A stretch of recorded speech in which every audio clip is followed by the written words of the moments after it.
যে নবীজি সাল্লাহ সাল্লামের হুকুম মানে সে আল্লাহর সন্তুষ্ট লাভ করে। আসুন আমরা সঠিক পথে চলার প্রতিক্রিয়া করি। মানা তৌফিক দান করুন যাতে আমরা দুনিয়া ও আখিরাত শান্তি পাই, আখিরাতে মুক্তি পাই। আমিন। যুবক বয়সে যে নবীজি সাল্লাহ সাল্লামের হুকুম মানে আল্লাহ তার আখিরাতের আরশের ছায়া দান করে। এখন সুখের চাবি হলো নবীজি সাল্লাহ সাল্লামের হুকুম মানা। সফলতার দরজা খুলবে যখনই আল্লাহর পথে আখিরাতে মুক্তি চাইলে নবীজি সাল্লাহ সাল্লামের হুকুম মেনে চলুন। আর যারা মানবে না তাদের জন্য আখিরাত কঠিন হয়ে যাবে।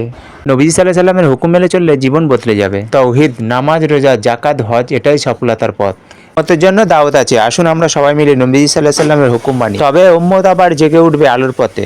স্মরণ করে দেওয়া, দিনের শেষে মনে রাখবে নবীজি সাল্লাহ সাল্লামের হুকুম মানা মানেই আল্লাহর হুকুম মানা। এখন আল্লাহর দয়া ছাড়া কেউ জান্নাতে যেতে পারবে না। বুখারী ও মুসলিম। তাই আল্লাহকে বেশি বেশি ভালোবাসতে শিখুন। জান্নাতের পথ কঠিন, জাহান্নামের পথ সহজ। তিরমিজি শরীফের হাদিস। তাই নামাজকে কায়েম করলে সব সহজ হয়ে যাবে। জাহান্নামের আগুন দুনিয়ার আগুনের চেয়েও 70 গুণ তীব্র। বুখারী ও মুসলিম। জাহান্নামের আগুন থেকে বাঁচতে হলে আল্লাহর হুকুম এবং নবীজির তরিকা মেনে চলুন। যে ব্যক্তি লা ইলাহা ইল্লাল্লাহ বলে মৃত্যুবরণ করবে সেই ব্যক্তি জান্নাতে প্রবেশ করবে। বুখারী ও মুসলিম। আল্লাহ ধৈর্যশীলদের সাথেই আছেন। হাদিস বুখারী ও মুসলিম এসেছে।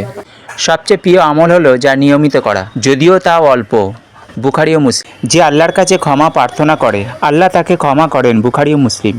আপনি কি জানেন মানুষের জীবনে কষ্ট কেন আসে? মানুষের জীবন শুধুমাত্র সুখের জন্য নয়, দুঃখ, কষ্ট ও জীবনের অংশ। আল্লাহ বলেন, আমি অবশ্যই তোমার পরীক্ষা করব ভয়, ক্ষুধা, ধন সম্পদ, জীবন ও ফলের ক্ষতি দ্বারা। সূরা বাকারা 2:155। 1 নম্বর, কষ্ট আসে পরীক্ষা হিসাবে। 2 নম্বর, কষ্ট আসলে গুনাহ মাপের উপায়। 3 নম্বর, কষ্ট আসলে শিক্ষা উপলব্ধির জন্য। 4 নম্বর, কষ্ট আসলে দুনিয়ার চেহারা বোঝাতে।